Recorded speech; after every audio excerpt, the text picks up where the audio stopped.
Така че, Галка, в момента това е твоята диплома, ти си на второ място, Мила. Поздравления за тебе. И на първо място е Милица. Защо?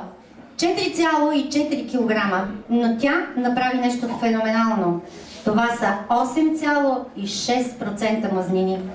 Всеки, който се е борил с мазнините, знае за какво става въпрос, така че това й дава невероятното предимство. Милица, ти си на първо място! Имаме заповядай. Така. Ето на второ място. Нали аз малко така ги карам, обаче вие за мен сте победители всички. Заповядай.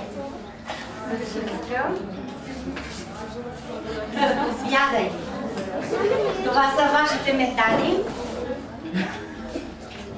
Заповядай. Заповядай. Заповядай. И онова, което искам да ви кажа е следното нещо.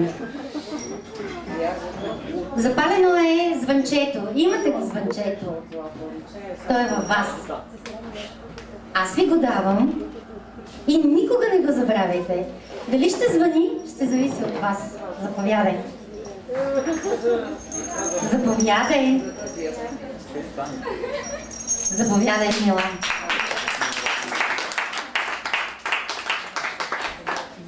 Какво искате да кажете на хората?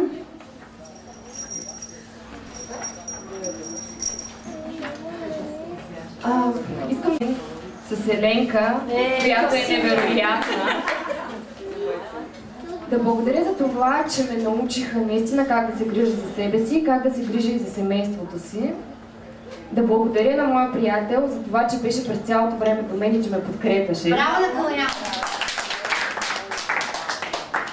Да благодаря на момичетата за това, че дори с 300 грама изяден сладолет на седмица, ние успяхме от време на време и такива малки забежки, успяхме да постигнем това.